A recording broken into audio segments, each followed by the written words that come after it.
morning and good afternoon. Welcome to another episode of Before Coffee. It is our wacky and weird news of the week. So let's look at what weird stuff has been going. I already have two stories from today that I thought were wacky and weird. And we got some news coming out about trees in D.C. and how Stumpy's getting stumped out, I guess. Let's go ahead and get into our headlines. Today on Before Coffee, Sunak issues joke apology to Samba community after ruining shoes for everyone. Ruining shoes for everyone. And it's so long Stumpy as more than 150 of DC's cherry trees have to go as sea levels rise. German art museum fires worker for hanging his own painting in the gallery. And we have stories about monkeys in Thailand and dogs in California. The record for the world's most expensive comic has been broken. Those stories and more, which is National Siblings Day, April 10th, 2024 on Before Coffee.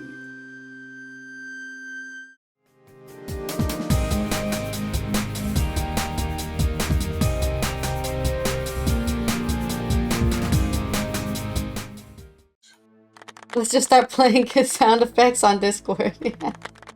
I mean, you hear them, right? Yeah.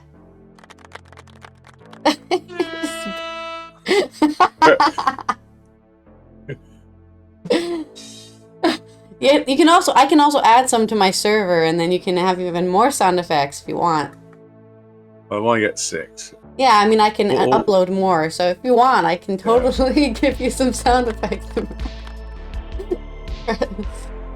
Might need some audience. I'm not sure if I... Okay, anyway. We'll just use the golf clap when you say something funny, maybe, or... Yeah. Anyway, go ahead. Okay. I'm a 4-year-old all of a sudden. Okay, go ahead.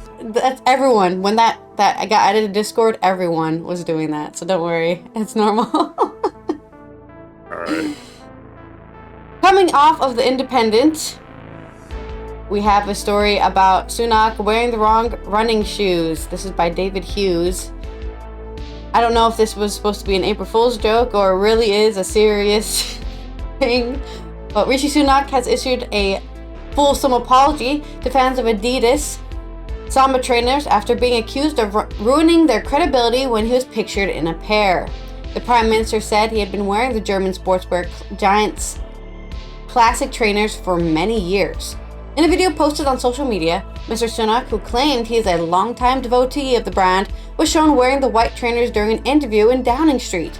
British GQ magazine said that in a bid to present himself as young and hip, Rishi Sunak took an eternally cool sneaker and ruined it for everyone. While following historian Elizabeth Semmelek told The Times it could prove to be the death knell for the retro trainer. Mr. Sunak told the LBC radio, "I issue a fulsome apology for the Samba community, but in my defense I would say I have been wearing Adidas trainers, including Sambas and others, in fact, for many, many years. I don't think I've ever worn an Adidas."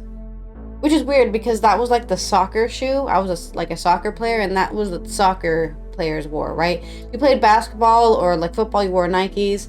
If you played soccer, you wore Adidas. That was like the whole high school shoe drama going on when I was going to school. But I never wore Adidas. I don't think I ever bought any. I probably just wore what are they called? It starts with an S. New Balance? No, it starts with an S. Skechers. New Balance makes these. Skechers? Skechers, yeah. I probably just wear Skechers. I think the first time I bought a brand name shoe was when I came to the Netherlands for the first time and I bought a Puma shoe made out of freaking suede, because all the shoes here were suede at the time. That was such an interesting concept. Just the place where it rains somewhat and it's wet and under the water level, and everyone's wearing suede shoes. But yeah, it's so funny. First pair my brother got me for many, many years ago. My first pair of fun Adidas trainers as a Christmas present. I haven't looked back since, so I've been a long time devotee, he said. He added that pair in the video I did buy, but I've had Adidas trainers for a very long time. But Mr. Sunak, who has faced questions about the short length of his trousers, said he is intrigued and amused by the amount of focus on what he's wearing. The PM had previously been questioned about his fashion sense, mainly his short trousers. A clip of the Prime Minister interviewing Gordon Ramsay went viral in 2021, as millions were drawn to the shortness of his trousers as he sat down. I can see your ankles. Oh, my Victorianness. I don't know. Sensibilities. Yes. Your sensibilities. My sensibilities. Oh, you've insulted me. Mr. Sunak's bespoke tailor, Henry Herbert, defended his fashion style, telling The Independent it was more professional to have your ankles showing. I don't know. This time, the length of the Prime Minister's trousers were brought up by the Sun's political editor, Harry Cole, during an interview on Wednesday, which was April 3rd. Mr. Sunak said, "Well, I don't think they are that short." Pushed on whether he thought his style was trendy, he added, "I tend not to like lots of baggy stuff at the bottom of my ankle." I agree. I hate wearing those like flared out legs flared out pants where like the kind of like hitting your ankles all the time. I like tight pants. As a millennial, tightness is the best. Who cares if I get freaking veins showing when I'm older? I just don't like baggy clothes, and I despise that the 90s baggy pants thing is happening again, or has been happening. Thanks, Gen Z, for bringing that back. I did not like it when it was happening when I was growing up, so I don't like it now even more. But you don't like the butt crack showing everywhere? Yeah. Hey, everybody. But there you go. That's your short but funny story. Yeah, about Rishi Sunak wearing trendy trainers, and everyone thinking, hey, you can't do that, you're a boring politician, go wear boring clothes, go wear those ugly black hard shoes that people wear to be professional or something. Yeah, or be like Americans, buy shoes and leave them in a box and never wear them. I'm collecting these shoes so I can sell them from $2 million in 50 years. I spent $500 on those. Why would I wear them? I don't know, because they're shoes. I'm a little, of course, collectors are insane. It's insanity. It's a form of mental illness, I believe. Anyway, just buying stuff that never use it at all. I'm not materialistic like that at all. Do I hold on too much junk? Probably. I'm a bit of a hoarder because I don't want to throw things away. Thanks, They're Mom. souvenirs. I'm sure I got that from Mom. But I don't like buying stuff. I hate buying stuff unless I really, really need it. Like it took me probably 6 months to buy a newer green screen because my other green screen is a bit too small for what I want to do. It took me forever to okay, I'll do it. I'll buy a new green screen. That's a tax deduction. Yeah. I like buying stuff, but I got kind of addicted to estate sales, because you're getting stuff cheap, so I don't think that's so bad. Yeah, and so of course, if you never get rid of it, it's just as bad. Well, you sure have a lot of junk, and you end up American pickers or hoarders, and you become a TV star. So there's always a bright side. All right, was that the end of your story? Yes, that was. Can't do the golf clap every time because it's kind of sarcastic, right? Anyway, it does sound like, yeah. Poor people. Congratulations. He finally put it in the hole after 9 tries. Good job. Okay. Good job, little fella, little fighter. Okay. I mean, this is really sarcastic. There you go. The crickets. So long, Stumpy. This is our sarcastic headline, I guess.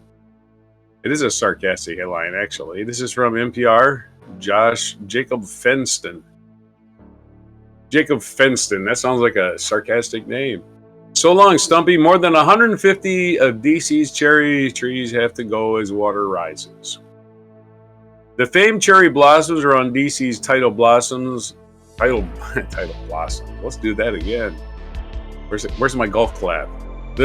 The famed cherry blossoms are on D.C.'s tidal basin are in peak bloom this year. But for 158 of trees, it will be their last bloom. The trees will be cut down later this spring as part of the project to rebuild and raise the seawalls around the basin. That story's about a week old. I don't think they're in full bloom anymore. Millions of people flock to Washington, D.C. each spring to take selfies among the cherry blossoms. Some even get engaged. That's what Jody Axon did some 20 years ago. Now Axon says the romantic spot she remembers is unrecognizable. The part that we got engaged in is now underwater. The whole path, the whole section, it's underwater. I come down and tell my kids, Chandler and Dad, and I got engaged in the watery area. Every day, twice a day, at high tide, portions of the walkway around the tidal basin flood with several inches of water. Some of the roughly 2,500 cherry trees around the basin have water lapping at exposed roots. Others are completely inundated. Numerous park benches are completely submerged. Oh, wow. When I got here 10 years ago, it was a regular occurrence, but certainly not twice a day, every day, said Mike Litterist, spokesperson for the National Park Service. The only variable now is how far inland is the water going to go on any given day. Cherry trees around the tidal basin were first planted more than a century ago, a gift from the mayor of Tokyo, and a symbol of international friendship. There are two forces working together to undermine the tidal basin and the trees and the monuments around it. The land around the basin, built using mud dredged up from the Potomac River bottom, is sinking. That has allowed the land to settle about 5 feet over the past century. At the same time, the water level has gone up by more than a foot because of climate change. Combining those two factors, you now have 6 feet. You have water 6 feet above where the seawall was originally designed to keep it out. The tidal basin looks like a small lake, but is actually part of the Potomac River. There are gates at the upstream and downstream ends of the basin that allow river to rush through, ebbing and flowing with the tides. Because the river is tidal, it is gradually rising along the level of the world's oceans as ice sheets and glaciers melt because of burning fossil fuels. This year, the cherry trees reached a peak bloom at the earliest date on record, according to the National Park Service. In recent years, the average peak bloom date has moved about a week earlier due to warming climate. Later this spring, the Park Service will break ground on a major project to raise portions of the walkway around the basin along the Potomac River. Officials say the new seawall will be high enough to withstand about 100 years of future sea level rise. It's engineered so it can be built on top of, if needed. It would be impossible to complete the $113 million project without removing the trees along the water, Litter says. The problem is we don't fix the seawall. We're losing trees every year because of the water. They can't be replanted until we fix the source of the problem, Litter said. The project is slated to be finished in 2027. In the meantime, the northern and eastern sides of the tidal basin will still be open to the public. When the project is complete, 274 new cherry trees will be planted. So long, Stumpy. Among the trees removed is one very famous tree known as Stumpy. It's a scraggly tree with a trunk that is mostly rotted out. At high tide, the base of the tree is flooded, yet each spring, Stumpy's tree of 4 small branches bursts into flower, with the Washington Monument standing tall in the background. I just fell in love with Stumpy, says Debbie Swoop, a 8th grade history teacher visiting from Oregon. Stumpy is my emotional support tree in Washington, D.C. He just represents perseverance and courage and cuteness. Still looking at Stumpy during high tide, Swoop sees the need for the project. His feet are wet, as she says. Stumpy and other low-lying trees will be torn out to make way for construction equipment. But clippings from the famous tree will be sent to the National Arboretum to propagate new trees.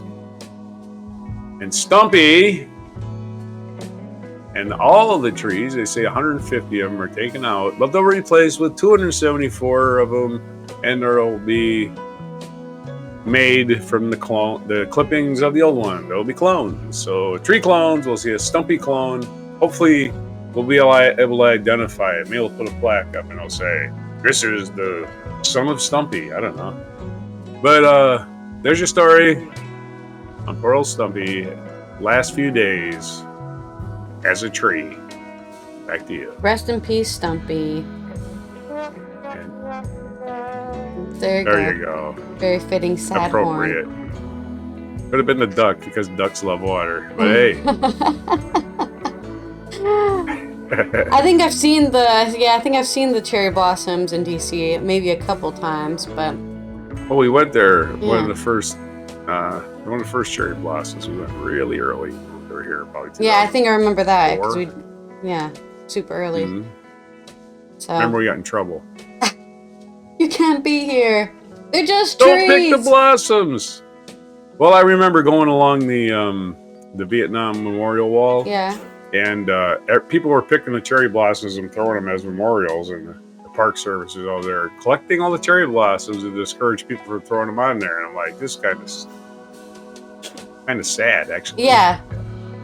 You're not supposed to pick the cherry blossoms, so we know that, but a lot of people don't know that. Don't leave the trees alone. Especially Stumpy. If you're at Stumpy, somebody will probably throw you right in the river. Well, I guess a lot of workers are going into the river. You have to wade a lot of days to get to Stumpy. You have to roll up your cuffs of your pants, because he's in the water. Anyway. Okay, our next weird story is about getting fired from a museum because you put your own painting up. This is from Philip Alterman on The Guardian. According to a quote commonly, if wrongly attributed to the artist Andy Warhol, everyone will have their 15 minutes of fame.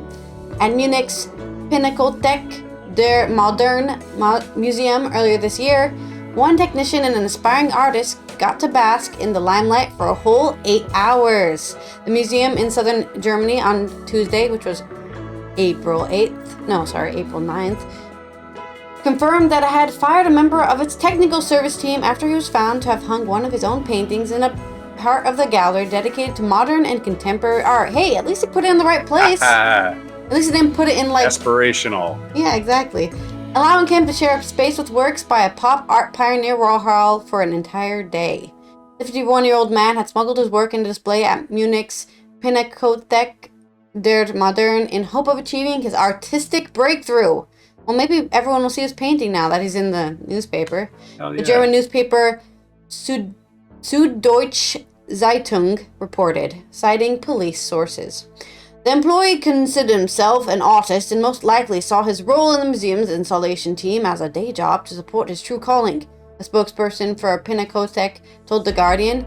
In his role as a museum, the man had accessed the gallery space outside opening hours and so did not raise the attention of security staff when installing his 60cm by 120cm artwork on an empty white wall in a passageway in the eastern wing's first floor gallery. Why would he not? Yeah, of course he would do it sneakily because look, he got fired for it. These guys would. He probably said, "Can I put my painting up, in the hallway, not even in the main gallery, just in the hallway?" No, we don't want your painting up on our walls. So then he just did it without permission. I bet he probably asked for permission. He's German. Or maybe he skipped that step and said, they're not going to let me. The incident on the 23rd of February was not made public until Monday, April 8th. Wow, that's crazy. It happened almost 2 months ago, and they finally were like, yeah, if you guys saw that cool painting in the hallway, well, we didn't give permission for it. The Pinakothek spokesperson said the painting had been hung in early hours and spotted by staff soon after the museum opened the same day. Nobody even got to see it. The decision was made to keep the picture on display while the gallery was open and take it down after its closing time at 6 p.m., the spokesperson added. Pinakothek said it would not comment on the painting's subject or style, as doing so could encourage copycat pranksters. And galleries suck. So much for art and the love of art when you can just, this doesn't follow our rules. All I can say is that we did not receive any positive feedback on the addition from the visitors to the gallery. Okay, but did you receive any negative ones? If you didn't receive any negative ones, then it basically didn't hurt anybody at all. It was a neutral happenstance that nobody cared about. Except for the gallery people who are like, this doesn't belong here. This ruins our gallery. This is their gallery, though. The gallery said it had terminated the contract of a member of its technical service team and banned him from entering the premises. That's a bit harsh. Spoil sports. Yeah. Police are investigating the aspiring modern master over a relatively minor infringement. In order to hang his painting, he allegedly drilled 2 holes in the gallery wall, prompting the museum to file a criminal complaint for willful damage to property. Ah, damn, Germans don't have any sense of humor. Situated in Munich's Kunstsaal Museum Quarter, the Pinakothek der Modern is divided into art, architecture, design, and works on paper from 20th to 21st centuries. Its permanent collection holds more than 20,000 works, including paintings by Pablo Picasso, Max Beckmann, and Paul Klee. Though I guess technically they're not real Germans. Munich isn't considered so you gotta stop ragging on the Germans, man. I'm just saying it's a German museum. They hate it. They hate fun. That's a stereotype, anyways. Germans don't like fun. I'm one quarter German, you know.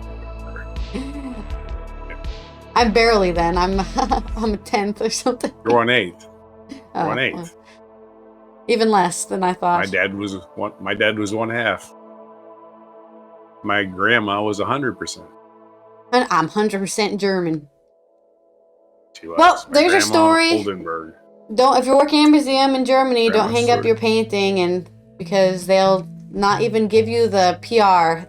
They'll just say, "Oh, it happened 2 months ago," and this guy's like, "Man, I didn't even get in the newspaper to say, here's my painting." I'm sure somebody contacted him, maybe a tabloid, was like, "Can we see the painting?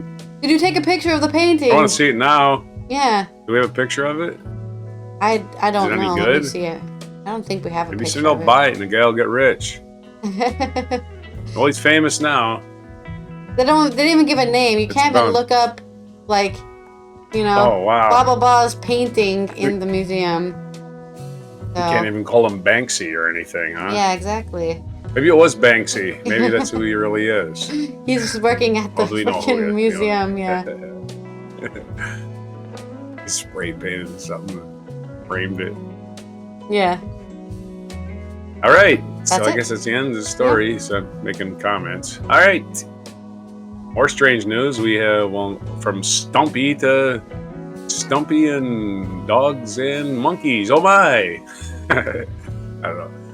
California dog this is from AP Ed White. California dog missing this summer is found in Michigan. And this is a very short story. A dog missing in California since the summer turned up more than 2,000 miles away in suburban Detroit. Police in Harper Woods responded to a call about a stray dog last week, picked up the terrier mix, and contacted an animal welfare group. At the cost of Rocky Mountains. The Grosse Pointe Animal Adoption Society said it quickly discovered that dog, named Mishka, had an identity chip implanted in her with information about her owners. Merad Howman and his family lived in San Diego but were planning to travel to Minnesota when the call came in. He landed there and then drove 10 hours to Michigan for a reunion with Mishka. Drove 10 hours. The adoption group said on a Facebook post with pictures and video, "This is the tale that Hollywood would love to tell." I'm sure they will. Because remember to notice that most movies about dogs involve the dog getting the fuck away from its owners? You know what I'm saying? Just, it's an adventure. Oh, that's all, yeah. Most of the dog's life is just sitting there going, What? Four walls, huh? Okay. Anyway, This is the tale that Hollywood would love to tell. Mishka had wandered away from Human's workplace, an auto garage, in July and never returned. Her collar had the family's phone number. "We think it was stolen and it was sold and ended up in Michigan," said Corinne Martin, director of the Animal Welfare Group. Holman's wife, Elizabeth, said, "It's been an incredible journey. I never gave up," she said Thursday. "I put up 1,000 flyers. I had a flyer in my back windshield. I wore her leash wherever I would look for her. Now I just want to find out how she got to Michigan." Veteran Nancy Pillsbury, I wonder if she makes like pies and stuff, examined 3-year-old Mishka, gave her a rabies shot, and cleared her to travel home to California. She was clean, well-fed. Whoever had took her took good care of her. How she got here, that's a story only Mishka knows. Well, actually, the people who stole her know too. Just the dog. I don't think the dog learned how to fly or got on an airplane by itself or drove a car or wandered across the Rocky Mountains in the Mojave Desert. In Michigan. Somebody stole the dog, so I don't think the dog's the only one that knows. Okay, Here's another story about animals. This is about monkeys, and this is about in Thailand, and it's a hard to pronounce name. It's AP News, and here we go, trying to pronounce the name. Jintamas Seksornchai. Seksornchai. There you go. Sir. Bangkok. AP. Thai wildlife officials laid out a plan Wednesday to bring peace to central Thai city after at least a decade of human-monkey conflict. The mac is macaques, that's what they're called. The macaques that roam Lopburi are a symbol of local culture and a major tourist draw. But after years of dangerous encounters with residents and visitors and several failed attempts to bring peace with population controls, local people and businesses have had enough. The monkeys frequently try to snatch food from humans, sometimes resulting in tussles that can leave people with stitches and other injuries. But outrage grew in March when a woman dislocated her knee after a monkey pulled her off her feet in an effort to grab food, and another man was knocked off a motorcycle by a hungry monkey. Authorities hope to round up some 2,500 urban monkeys and place them in massive enclosures, said Athapol Charonshunsa. Somebody ought to round up all them letters and put them together, something I can pronounce. Anyway. Time to learn some different language, I guess. This happens every day to me. So, nothing new. The Director General of the Department of National Parks, Wildlife and Plant Conservation. That was easy to pronounce. All them big long words. They'll work with wildlife experts to find a way for a limited number of monkeys to stay at liberty in the city, he added. I don't want humans to have to hurt monkeys, and I don't want monkeys to have to hurt humans, he told reporters during a conference in Bangkok. An official monkey catching campaign was launched last week. An official monkey catching campaign was launched week. Was launched week. I think it means last week. Prioritizing more aggressive alpha males, and it's caught 37 monkeys so far. Most of them have been placed under the care of wildlife authorities in the neighboring provinces Saburi, while others were sent to Lopburi Zoo. So it's the monkey purge. You haven't committed crimes yet, monkeys, but we know you will. So we're rounding you up. You're already guilty. They caught the 37 most aggressive ones. That should solve the problem. I don't know why you're punishing everybody for the actions of a few. Officials said they plan to capture the rest of the monkeys once the enclosures are complete, especially those in residential areas. Separate cages will be preparing for different troops of monkeys to prevent them from fighting. Athapol said he expects the first phase of the operation to start within weeks, and he believes the huge cages will be able to contain thousands of them and will solve the problem very quickly. The monkeys are a symbol of the province, about 140 kilometers north of Bangkok, where the ancient Three Pagodas temple celebrates an annual monkey buffet festival, and they're commonly seen throughout the city. Macaques are classified as a protected species under Thailand's wildlife conservation law. Some have blamed the city's monkey troubles on tourists and residents feeding the animals, which they say drew monkeys into the city and boosted their numbers. Of course, that's obvious, as well as getting them accustomed to getting food from humans. But an earlier effort to limit feeding may have made things worse, some residents say. Local officials began threatening fines for feeding monkeys outside a few designated areas around the main tourist attractions in recent years. But those feeding areas were dominated by a few troops of highly territorial creatures, while river bands grew hungry and turned into harassing humans in other areas for food even more. Athapol said people shouldn't see monkeys as villains, saying that the authorities might have not been efficient enough in their work to control the simian population. People also need to adapt to the city's monkeys, said Padij Lai Thong, the director of the Wildlife Conservation Office, explaining that a lack of natural food sources prompts the animals to find food wherever they can, including from humans. Previous control measures have fallen short. From 2014 to 2023, the wildlife authorities neutered about 2,600 Lopburi monkeys. Athapol said they were also working in other areas of Thailand and are facing problems with monkeys such as Prajwab Kiri Khan and Prechubari. He said 52 of the country's 77 provinces report frequent problems from monkeys. All right. Oh, Man. Monkeys. Okay. There's your story on monkeys. They're too No smart. golf clap? Oh, well. you want the clap? I'll give it to myself. There you go. All right. They're too smart, man. The monkeys are too smart. They are, and they got to be fed just like you and me. They're just sitting around going, damn, I can go to the grocery store. How are you going to harass these humans? Well, they're going to be enclosures where regular attendants will feed them every day. Bananas and whatever they like.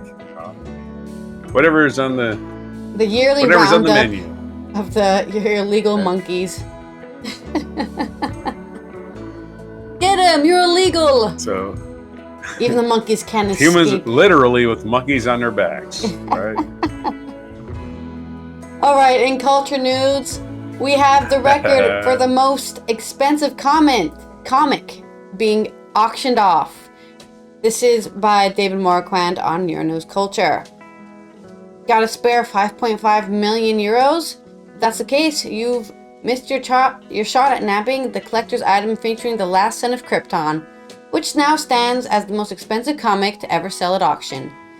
A 1938 copy of the comic that first introduced Superman to the world. It sold for a record-setting 6 million, or 5.5 million euro. I can't believe somebody paid that much. That's why this isn't the Wacky Weird Wednesday, because why would you pay so much for a comic? I don't... Just scan it and look at it on the internet. I get it. Some people just like the physical. The physical, I have it in its little plastic covering, and I use gloves because it's so special. According to Heritage Auctions, the rare copy of Action Comics #1 was sold to an anonymous buyer. The $6 million price tag makes the book the most expensive comic to ever sell at auction. Heritage Auctions hails Action Comics #1 as the most important comic ever published, noting that the Superman who first appeared in the 1938 spring issue remains remarkably like the version still seen in comic strips and on the big screen today. A report from comic book grading service Certified Guarantee Company cited by Heritage Auction estimates that there are only 100 surviving copies of Action Comics #1 today, out of the 200,000 that were printed by the National Allied Publications, the predecessor to DC Comics. That's not a lot. There's only 200,000. Not a lot of them are printed. The copy sold comes from the Kansas City pedigree. It's a very fine plus CGC rating of 8.5, with only 2 other unrestored issues of grading higher, Heritage Auctions noted. I guess that means what they're trying to say is that it has barely any damage to it, so an 8.5 rating of just like, it's almost new. It's not new, but it's almost as new. Although not as high as a $6 million purchase or auction, other rare copies of Action Comics #1 have also gone for millions at auction in recent years, including a 6.0 rated issue that sold for $3.56 million through Comic Connect last year. So that one was even less, and it still sold for like $3 million. This year's record sale surpasses the previous title holder of the most expensive comic book to ever be sold, which was a copy of another Superman starring comic, Superman #1, that sold privately for 5.3 million, approximately 4.8 million euros in 2022, according to CGC. So, yeah, it's a bit of a short one, but I thought it was crazy that these people out there are buying things, for way too much money, what I would argue. And as we've talked about this before on the show, money laundering schemes, man, I'm telling you. That's what it is. Yeah. I need to give my friend... it's an anonymous buyer, right? No idea who it is. Could be anyone. Oh, we need to launder some money, so let's get... How much do we need to launder? 6 million. Okay, well, this one's going for 6, so we'll just buy that. I got your monkey video. For laundering money. We'll take the loss. But there you go. That's my short story, and I guess on to this day in history. That was really short. Yeah. It's in time for the monkey video. I sent you a video. So you want to Basically load it in it's only a minute, so you shouldn't have to do much editing. Anyway. And of course, obligatory golf clap. Right. It's great because it goes over your face. Today when in you history. Do it. What's that? When you do it, there's a little emoji that goes over your face when you do it. Oh, is there? Really? Yeah. That's cool. Well, I'll only do it when you're on screen then.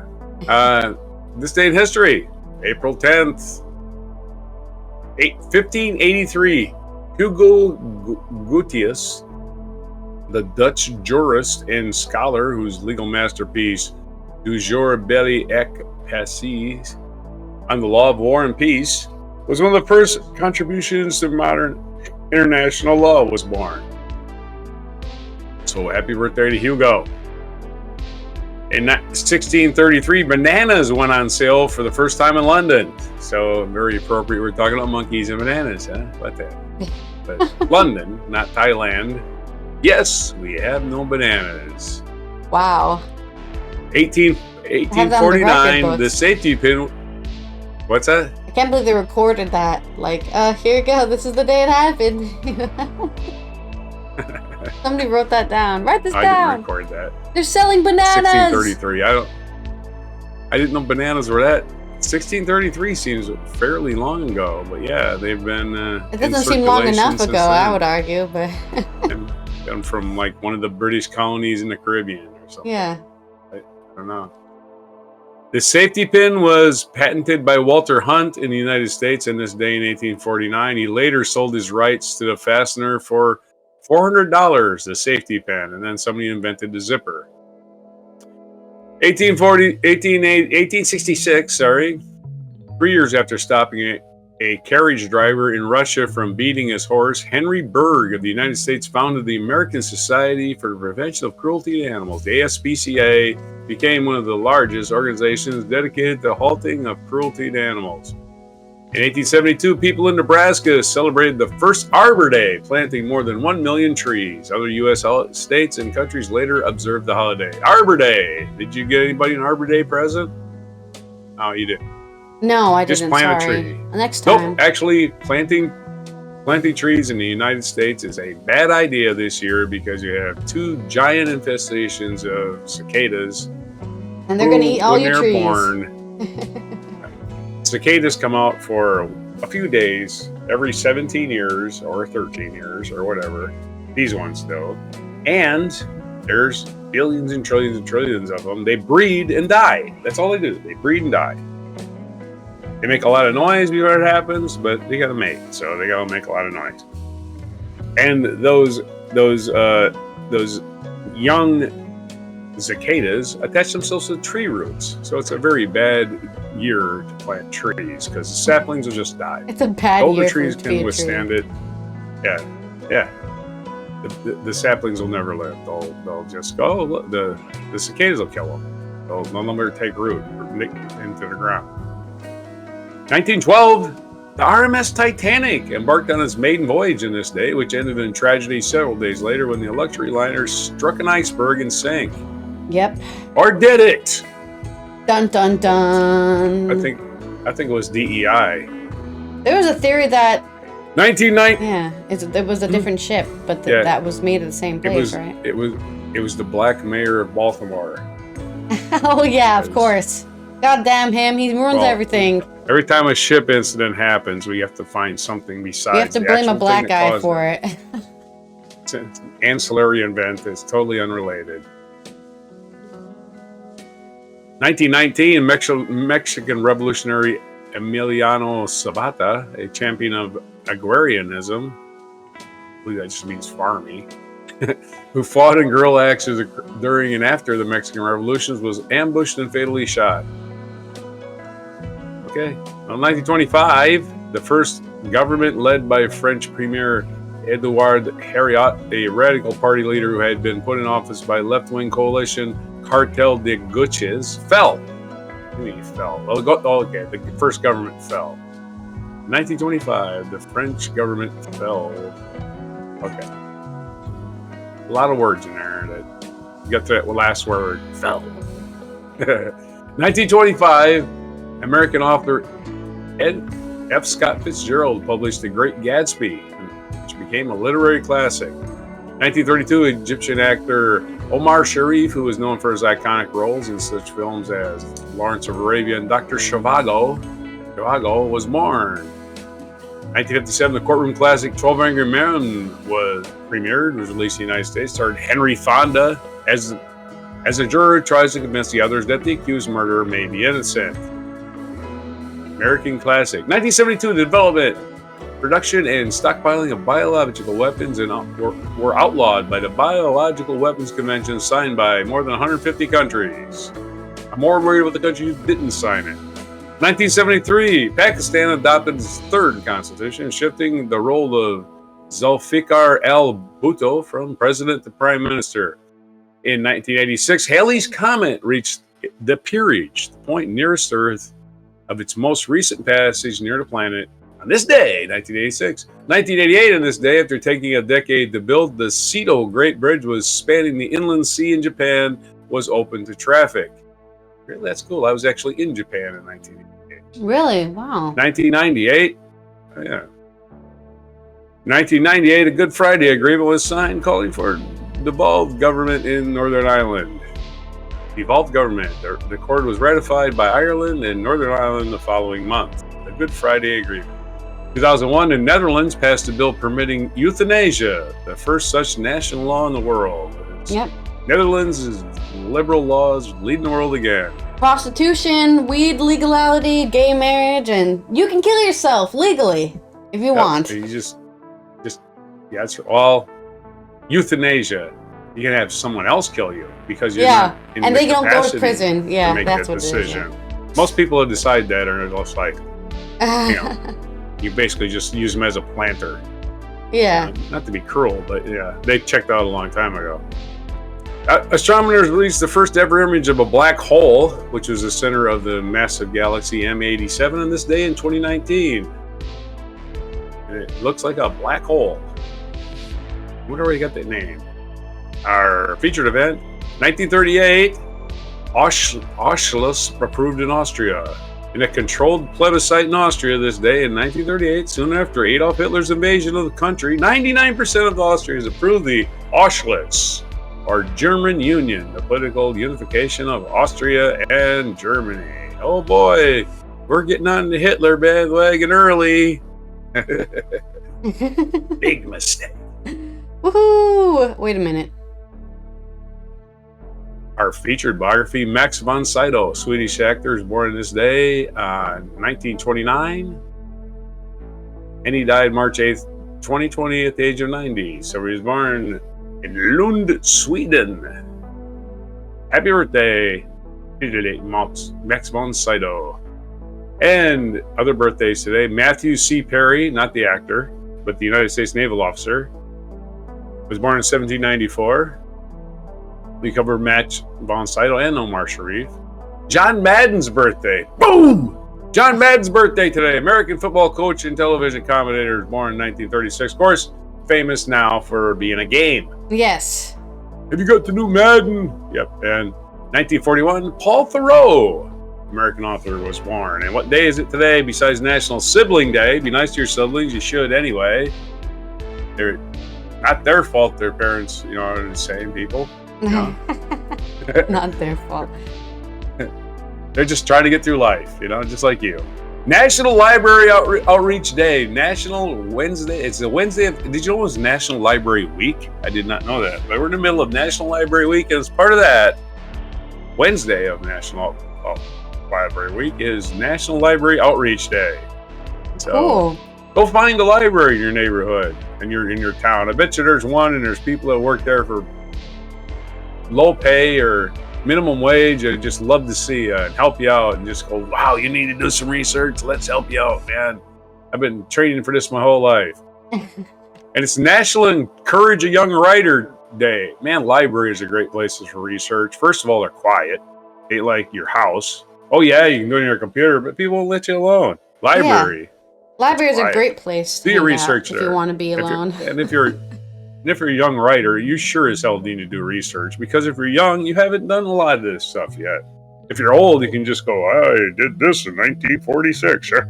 Well, you might have to go to the library when you're like, old because you forgot you did something. Oh, well, you just go to your notes. That's how you have memoirs. What did I do in 1946 again? Where was I? It's also Cinnamon Crescent Day and National Farm Animals Day, which kind of goes with some of this stuff, I guess. Yeah, Cinnamon Crescent. It's like a croissant, except they call it a crescent. Don't ask me why. I mean, I've only recently found out croissants are even French. The Austrian. The French just... Really? The French just decided, this is ours now, and Austria was like, we invented them, though. Yeah, if it has a silent consonant in it, I assume it's French. That's all. Yeah. Croissant was a silent consonant. Or crescent. Well, they called it something else, but I'm just saying the act of, like, layering butter in between bread and then creating this little fluffy... that thing... and rolling it into a crescent shape, that was Austria. Austria made that up. I'm getting too hungry. And it's National Farm Animals Day, which is like cuddle them farm animals. Of course, most farm animals later turn into food. Yeah. So, National Erase Self-Negativity Day. Of course, we turn into food too, right? Let's not be high and mighty about it. And in a dystopian future, we may be turned into food. Right. That's right. There's no. Why are we putting these bodies in the ground when we can make them into minced meat instead? The food chain is... I'm sorry? Why are we putting bodies in the ground when we can make minced meat instead? That's what I said. Ugh.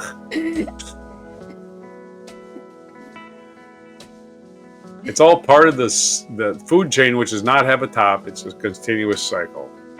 The circle of life. And it's National Erase Self-Negativity Day. Well, if I had any self-negativity, I would erase it today. Those are your dates for today. But I'm great. April 10th, as we're 1/3 of the way. We're 1/3 of the way through the 4th month of the year. Time flying. Time flies when you're having fun. Okay, this has been Allison from the Netherlands, where it is very warm here now. The Sahara heat wave is definitely... I actually had to take my blanket off while I was sleeping because it was so warm. That's when you know. The summer is here, at least for a time. We'll see how warm it actually gets. Keep yourself hydrated, don't get heat stroke. And here is your mic drop moment.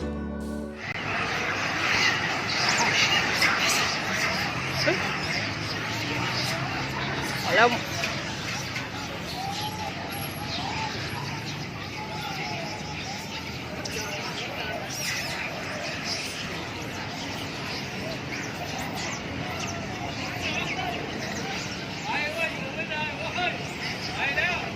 โอ้ยรถยังต้องจอดให้อ่ะเอ๊ะ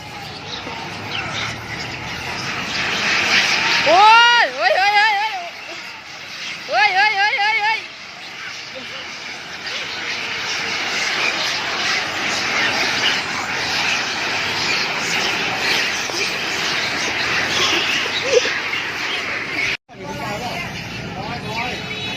ลิงยกพวกตีกันนะครับ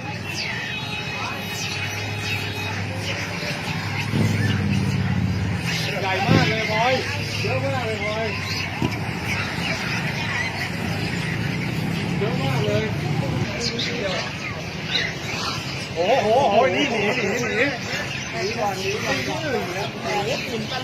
โอ้ฝุ่นตลบนะครับใช่ไหมสองพวกฝั่งนี้กับฝั่งนู้นไง